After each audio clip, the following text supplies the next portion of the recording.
Tidak boleh juga orang yang berbuat kemaksiatan teman-teman merasa, oh Allah nggak hukum kok saya, buktinya nggak dihukum.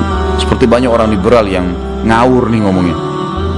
Masalah waktu pemerintah orang-orang yang homoseksual mau minta supaya dilegalkan pernikahan sesama jenis, para ulama ngangkat suara, dai-dai ini nggak boleh gini-gini. Orang-orang liberal bilang, kenapa memang?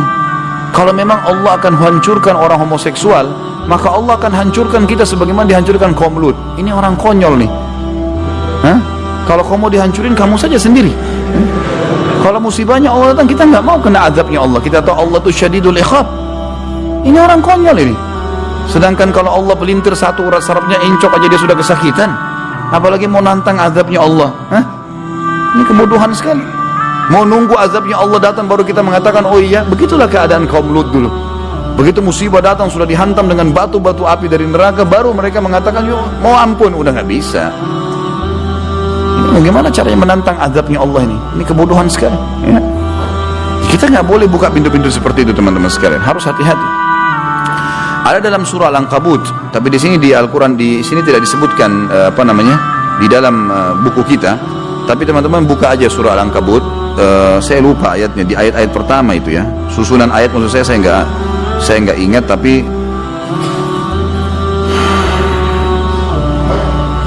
kalau tidak salah ayat 4 itu. Surah Al-Ankabut ayat 4.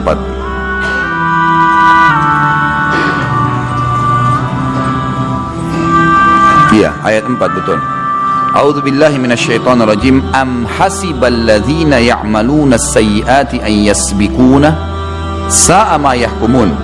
Apakah orang-orang yang mengerjakan kejahatan, kemaksiatan itu mengira bahwa mereka akan luput dari azab kami?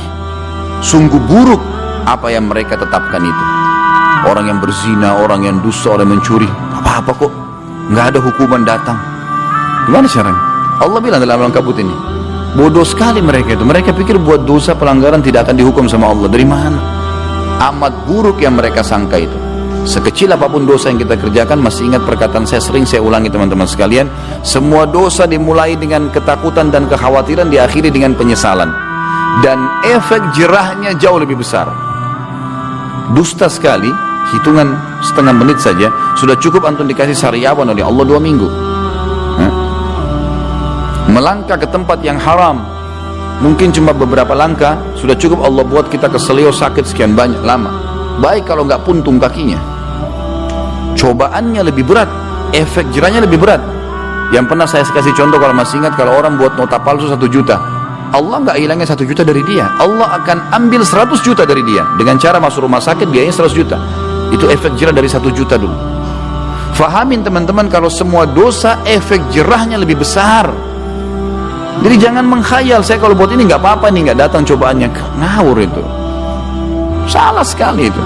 Sekecil apapun dosa itu selalu dihindari oleh para salaful ummah, dari sahabat, dari tabi'in. Mereka takut sekali dengan sedikit dosa.